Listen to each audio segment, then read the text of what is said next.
Good morning, students. Today, let's read the story. This is Jody's Fawn. It's a very interesting story. Jody's Fawn. Fawn means the baby deer. Now, what happens in this story? Jody is a small boy, and his father has been bitten by a rattlesnake. He quickly kills a doe, a female deer, and uses its heart and liver to draw out the poison. Jody wonders what will happen to the little fawn left without a mother. Now, they might have used, according to their beliefs, it can heal the snake venom, the blood from the heart and liver of a female deer, which is a doe, to draw out the poison. So, according to this belief, he killed a doe and used it. Now the little boy Jody is worried about the baby deer, the little fawn. What happened to that fawn, which is now without mother? So let's read the story. Jody now still thinking about that. Jody allowed his thoughts to drift back to the fawn. He was still thinking about the fawn. He could not keep it out of his mind. Those thoughts were coming again and again to his mind. He had held it in his dreams, in his arms. He was still thinking about that small baby deer. So he was not able to sleep. So he slipped from the table. So he must be sitting there. So he just came out quietly and went to his father's bedside. Penny lay at rest. Penny is the father who was lying peacefully. His eyes were open and clear, but the pupils were still dark and dilated. So as he was bitten by the poisonous snake, so because of the effect of the poison, though eyes were now clear and open, but the pupils inside the eyes, that round black or dark part is called pupil. So pupils were still dark and dilated, means enlarged. Jody said, "How are you feeling, Pa?" "Just fine, son. Old death has gone thieving elsewhere." "But wasn't it a close shave?" Father replies, "Yeah, now I'm fine, but it was a very narrow escape." "I agree," Jody said. Penny said, "I'm proud of you, boy. Proud of you. The way you kept your head and did what needed. So the way you handled the situation and you did whatever needed, I'm proud of you." "Pa." "Yes, son." "But do you recollect the doe and the fawn? Do you remember about that doe, that female deer, and the fawn, its little kid?" "I can never forget them. The poor doe saved me. That's certain. How can I forget him? That poor deer which saved my life." "Pa, the fawn may be out there yet. It might be hungry and very scared." The boy says, "It's baby deer, the fawn may be out there in the jungle. It might be hungry and very scared." "I suppose so, yes, I also agree." "Pa, I'm a big boy now and I don't need to drink milk. Why don't I go and see if I can find the fawn?" So he says, "Okay, now I am big enough to go there. Can I go and try to find the fawn and bring it here?"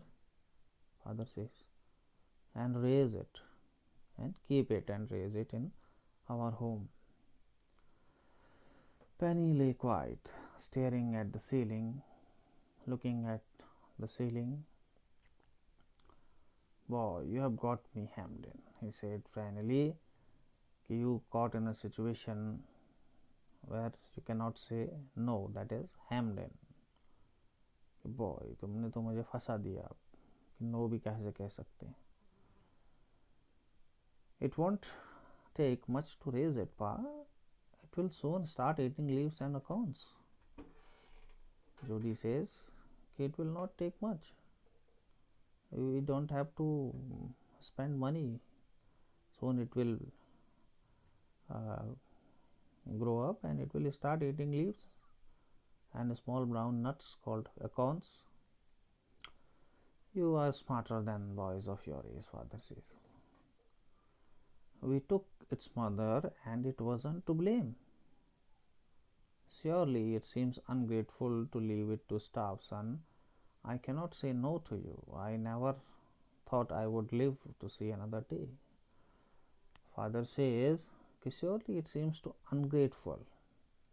If we leave that little fawn there to die of hunger, it is very ungrateful. So I cannot say no, as you are talking right, because I myself thought I may not live another day, and just because of that deer I am still alive. Can I ride back with Millville and see if I can find it? So Jody says, with Millville, can I go there and try to find it? Tell your ma I said you can go. So finally father says, tell your mother I have given you the permission. He sidled back to the table and sat down. So Jody comes back quietly to his table and sat down. His mother was pouring coffee for everyone. He said, Ma, Pa says I can go bring back the phone. She held the coffee pot in the midair. Suddenly, when she heard he is asking to go and find that phone, mother was just shocked to hear, surprised. So she held the coffee pot in midair. What phone? The fawn belonging to the doe we killed. We used the doe's liver to draw out the poison and save Pa. She gasped, took a deep breath. Well, for pity's sake, Pa says it would be ungrateful to leave it to starve. It would be ungrateful, unthankful, or it would be thankless to leave the little fawn to die of hunger. Dr. Wilson, some Dr. Wilson was also there. He said, that's right, ma'am. Nothing in the world comes quite free. The boy is right and his daddy is right. He interrupted in between, saying, yes, he is right. He supported that idea. If you have killed his mother, you should bring that little baby deer, because nothing in the world is free. Because for something, if you get, you have to pay back for that. Millville said, he can ride back with me. I will help him find it. So Millville also offered his help. I am ready to go with him. Now she sat down the pot helplessly. Now when everybody was supporting Jody's idea, so mother could not say any more.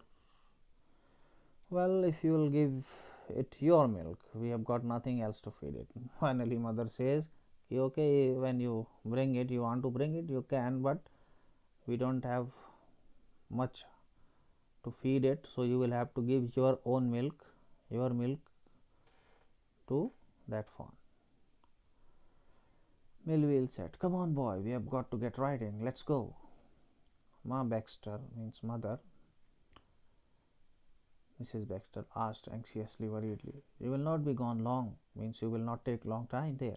Jody said, I'll be back before dinner for sure. Millville mounted his horse and pulled Jody up behind him. So Millville just rode on the horse and also pulled up Jody. He said to Melville, "Do you think the fawn is still there? Will you help me find him?" Jody says, "We will find him if he is alive." How you know? It's a he. Okay, very interesting. Look here. Jody said, "Do you think the fawn is still there? Will you help me find him?" He says, "Find him." So he talks as if it's a boy, him. So Melville says, "How do you know it's a he?" First he says, "If he will be alive, we can find, but how you can say it's a he?" Jody says, "The spots were all in a line. On a dauphin passes, the spots are every which way." So it seems he is very smart child. He says once his father must have told him spots were all in a line. Those small spots on his skin were in a line on a dauphin in a female, but passes keep those type of spots are found in the male. That's why I said he. Okay, that was first part. Second part I will cover tomorrow. Okay, that's it for now. Thank you. Bye bye.